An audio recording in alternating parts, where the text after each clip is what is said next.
আসসালামু আলাইকুম, welcome to my channel Nusaiba food and travel. প্রিয় দর্শক, আজকের পর্বে আমি আপনাদেরকে দেখাবো মসুরের ডাল, ডিম, আলু দিয়ে রান্না। এটা গরম ভাতের সাথে পাশাপাশি গরম রুটি ও পাতলা রুটি বা পরোটা অথবা লুচির সাথে খেলে অসম্ভব ভালো লাগে। মসুর ডাল, ডিম, আলু দিয়ে রান্নাটা অনেক পুরানো একটা রেসিপি। এটা তৈরি করে খেয়ে দেখবেন, অনেক মজা লাগবে।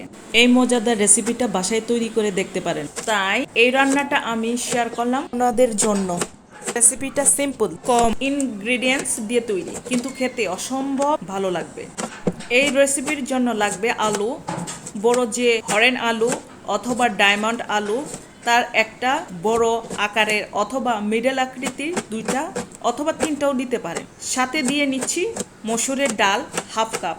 মসুরের ডাল অনেকে ভিজিয়ে রাখে, তবে আমি মসুরের ডাল ভিজাইনি। যারা কর্মজীবী বা ব্যাচেলর অথবা নতুন রাঁধুনি, তারা অল্প সময় এই রেসিপিটা করে দেখতে পারেন। প্রেসার কুকার দ্বারা রান্না করতে পারতাম, কিন্তু নর্মালভাবে আমি এই রেসিপিটা করে দেখাচ্ছি। এই রেসিপিটা চুলায় 20 মিনিটের বেশি সময় লাগবে না। চুলায় বসিয়ে 2 কাপ পানি আর পিস করা আলু, হাফ কাপ মসুরের ডাল দিয়ে 10 মিনিট ফুটিয়ে নিন এবং ঢাকনাটা দিয়ে ঢেকে দিই। চুলার আঁচ হাই হিটে থাকবে। এই 10 মিনিটে 2টি মাঝারি আকারের পেঁয়াজ ও 4-5টা কোয়া রসুন ছুলে কেটে নেবেন।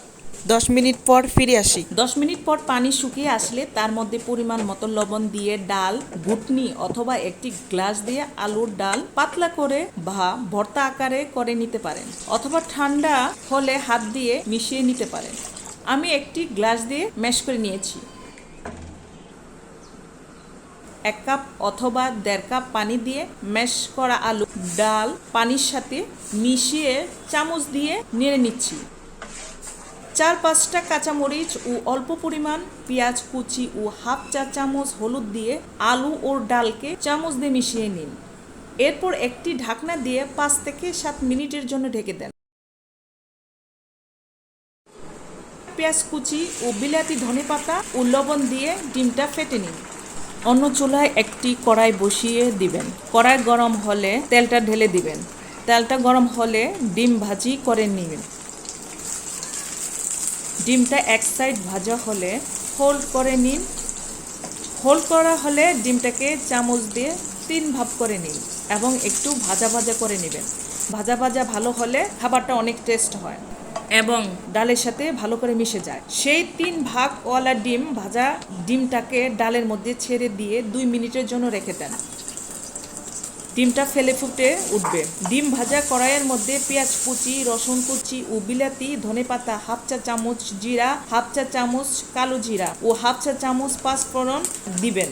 পাঁচফোড়ন দিয়ে দিতেও পারেন অথবা নাও দিতে পারেন। অনেকে পাঁচফোড়নের গন্ধ সহ্য করতে পারেন না।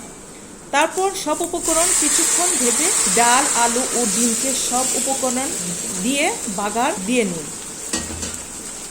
রেডি হয়ে গেল মসুরের ডাল, আলু ও ডিমের রেসিপি।